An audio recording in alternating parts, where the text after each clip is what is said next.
Merhaba, ben Melis Danişment. Komün Dünyası'na hoş geldiniz.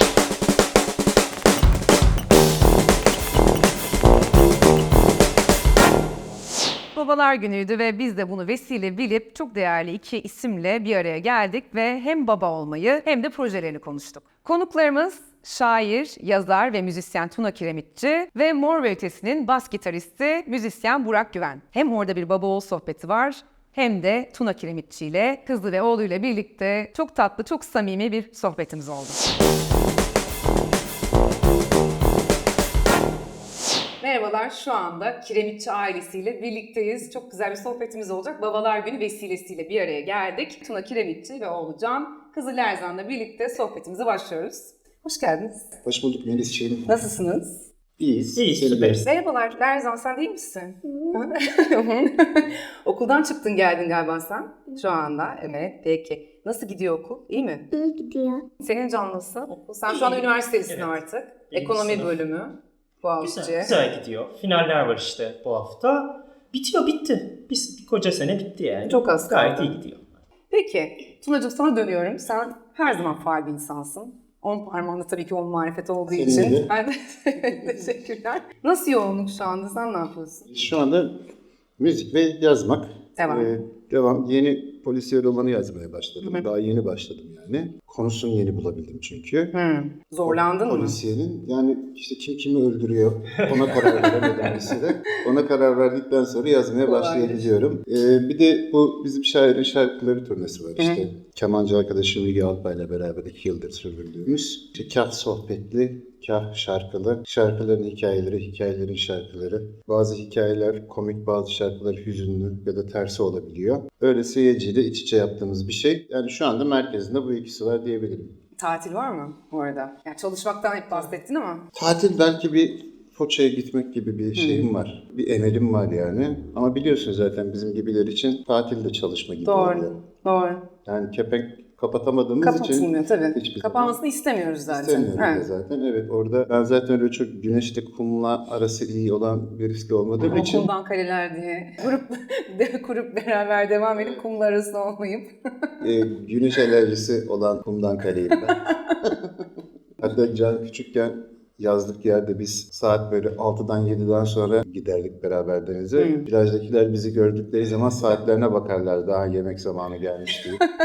Oradan anlaşılıyor. Ortalıkta zaten. Şu kadar güneşin batmasına kala ben Ha, ancak aynen. denize şey yapabiliyorum. Peki babalar gününden bahsettik. Senin oğlun ve kızın var. Farklı yaş grupları yani farklı yaşlarda tecrübe etmiş birisin. Nasıl hissediyorsun? Yani şu anda çünkü belli bir olgunluğa geldin artık hani işte Erzan da 6,5 yaşında okulda. Can zaten üniversitede artık başka bir hayata doğru adım atıyor. Neler hissediyorsun? Valla Can hiç üzmedi büyürken bizi. Çok beyefendi bir insandı. Yani Zaten belli evet. oğlumuz var evde canavar besliyoruz.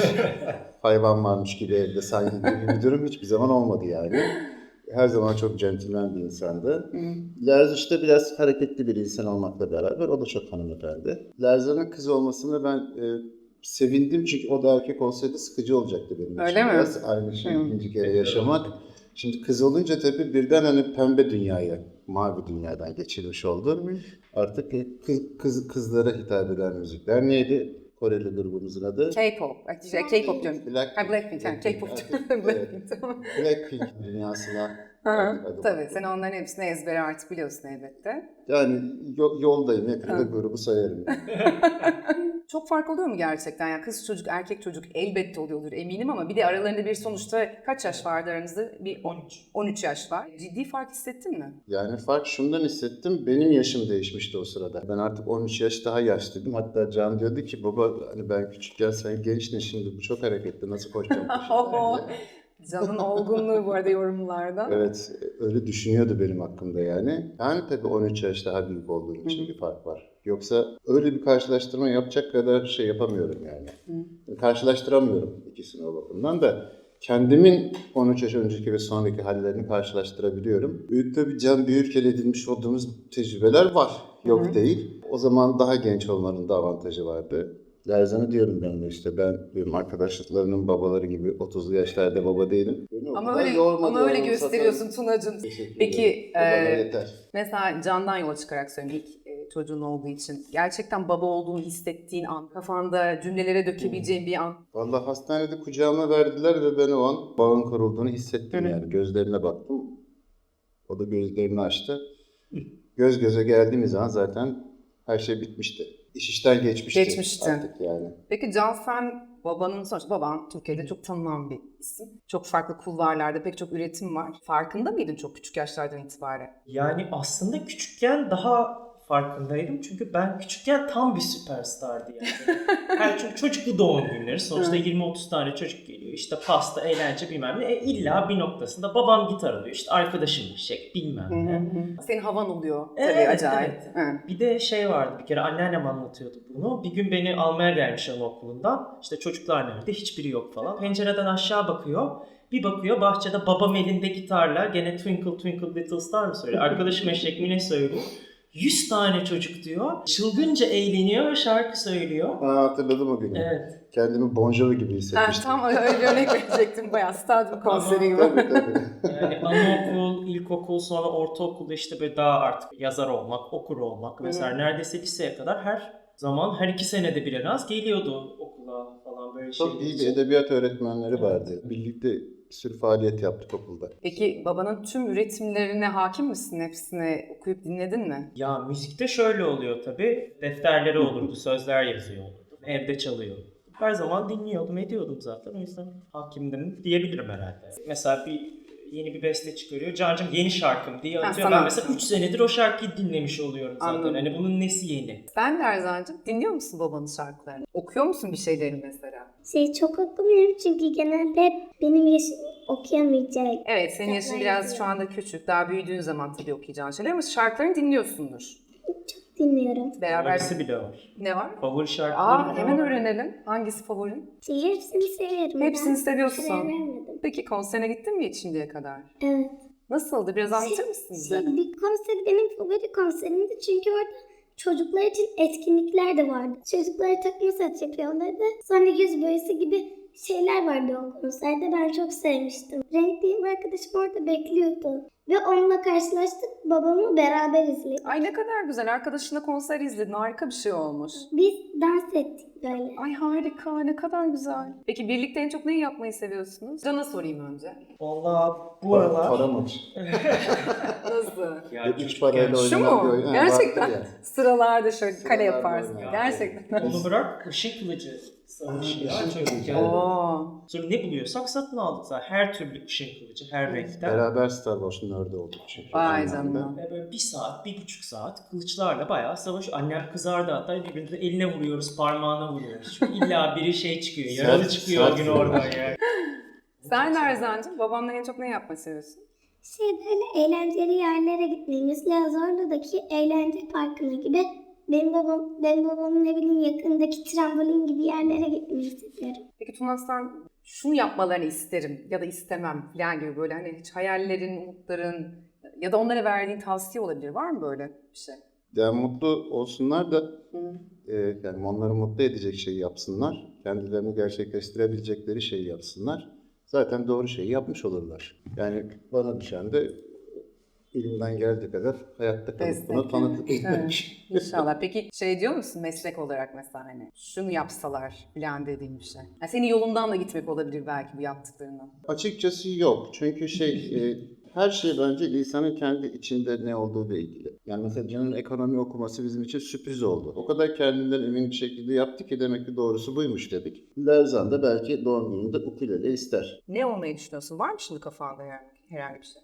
Müzisyen var, ressam var, bir de dansçı var, bir de bilim insanı var. Harika. Umarım hepsine olursun. Hepsi bir arada olur hatta. Çok iyi olur. İbn Sina gibi bir şey olacak. Peki mesela şimdi bizim ailede vardır lakaplar böyle birbirine seslenmeler vardır. Sizde öyle özel isimler var mı birbirinize? Can'ı Django diyorduk küçükken. Lerzan'a Lerzuş. Lerzan da daha küçükken bana Kella diyordu. Kelle. Ama niye Kella diyordun sen bana? Bilmiyorum. Biz de Öyle Kella canın dedik. istiyordu. Kella çıktı. Yani o şey gibi hani öyle çizgi filmlerdeki kahramanlar var ya. Nordik çizgi film kahramanı ismi gibi bir şey oldu yani herhalde. Ondan değil Kella şeyi hoşuna gitti. Baba da Senin deyince Can? Kella dedi. Ben babama Evet, baba diyordum hep herhalde. Lerzan Kella demeye başladıktan sonra ben de günün birinde Kella Ayak diye uydurdun mu? kaydettim Ha. babamın telefonu. O öyle duruyor. Ha, öyle duruyor, Evet, değiştirmedin. 2 senedir öyle duruyor Evet, yani. bu 3 sene önce olan bir şey. Peki onların böyle hani gurur anları diyeyim, yani işte böyle bir hayat yolculuğunda işte tanık olduğun bir an seni çok güldüren ya da işte mutlu eden, çok gururlandığın, hoşuna giden. Var tabii, olmaz olur mu? Yani beni sevindirmek için yaptıkları şeyler var. Bencilce davranıp onları hatırlayayım. Canlar sinema kulübü olarak bir evde film çekiyorlardı lisede. Ha, Ben tamam. de ne işim vardıysa benim. Oynuyordum baba filmde. Evet, oyuncu. Baba karakteri. Tamam, baba Biz de karakteri. film kulübünde film çekiyorduk. Doğru. Babam da babayı oynuyordu. Evet, doğru, bravo. Bugün de benim doğum günümdü. Hep beraber doğum günü sürprizi yaptılar bana. Aa, ne güzel. Evet, Can'ın liderliğinde. Çok duygulanmışsındır herhalde. Evet, vay oğlum büyümüş de bana doğum günü sürprizi yapıyormuş diye orada bir duygu sene kapıldım. Laz işte bana babalar günü kahvaltısı hazırladı geçen sene. Ne hazırladın kendi ellerinle mesela? Bakıcı ablamla beraber böyle yumurta yaptık. Kavun kestik. Böyle hızlıca kahvaltı hazırladık. Sürpriz. Herkesle. Ve ben sandalyesinde babalar günü kutlu olsun kartı yapmıştım. Ay şahane, ne güzel. Bir damla gözyaşı Tuna gelmişti herhalde gördüğün zaman şöyle o sahneyi. Oldu bu da, evet. Bu da çok güzeldi. Çok teşekkür ederim size. Çok Biz güzel bir teşekkür sohbet ederiz. oldu. İyi ki geldiniz. İlk sizin bir arada verdiğiniz röportaj. Evet. Özel röportaj diyebiliriz. Tarihi, bizim aile tarihimiz Tamam. için Kiremitçi özel röportajı diyebiliriz şu anda. evladiyelik röportaj. Evet. Çok teşekkür ederiz. Biz teşekkür ediyoruz. Kiremitçi ailesiyle sohbet ettik. Şimdi sırada Burak Güven var. Burak Güven ve oğluyla beraber bir araya geldik. Yeni albümünü konuştuk. Aynı zamanda da oğlu Yağmur'la çok tatlı bir sohbetin içine girdik.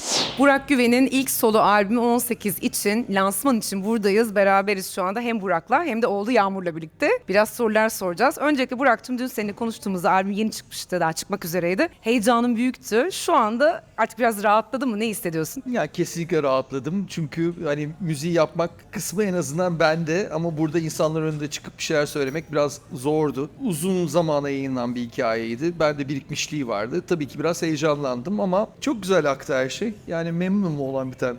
Ben duygu dünyanın çok iyi yansıttığını düşünüyorum bu albümde. Yani çok hayranlıkla dinledim şarkıları. Orada böyle çok naif anlar var. Seni çok bence iyi yansıtan taraflar var. Peşinden gittiğin duyguyu söylesen hangisi olur? Yani biraz derin şeyler, kayıplar, işte Yağmur'un hayatıma girmesi, büyümek, özlem, ölüm, hep bunlar vardı ve bu otobiyografik bir albüm oldu yani. Ben en sonunda geri dönüp baktığımda bunu daha iyi anladım. Peki Yağmurcuğum, sana da sorabilir miyim birkaç şey?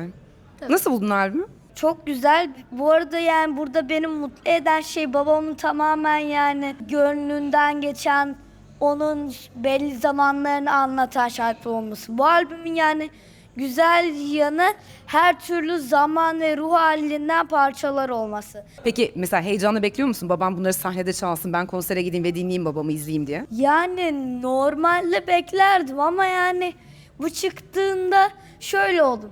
Ya ben zaten bu şarkıları milyar kez uyandığımda da yatarken duydum. Ninni olarak dinliyorum. Ay, evet, kimisi yani bebekliğimden, kimisi bu yıl yaşımdan yani. Ama ben yani albümler içinde heyecanlıyım. Babamın bu kadar büyük emeği var. Ya bu emeklerini görmek, albümde bunu çalarken yani bir mutluluk hissi yani. Bir çocuk olmama rağmen yani bir baba, oğul gibi yani rolleri değişmiş gibi onunla gurur duyuyorum. Ben şu anda dinlerken inanamıyorum bu kadar olgun cümlelerden ötürü. Seni tebrik ediyorum Yağmurcuğum. Burak'ı da tebrik ediyorum. İkisi de ve çok teşekkür ediyorum. İyi ki katıldınız röportajımıza. Yolu açık olsun, şansı büyük olsun Ne demek? 18'in. Evet. Ne demek, yapmak Sizi öpüyorum ikinizi de. Sağ ol, biz de seni öpüyoruz. Babalar Günü'ne özel Mor ve Ötesi Burak Güven ve Tuna Kiremitçi ile beraberdik. Komün Dünyası'na abone olmayı lütfen unutmayın. Her hafta çok güzel, çok renkli içerikler sizi bekliyor. Ve yorumlarınızı aşağıya bırakmayı unutmayın. Görüşmek üzere.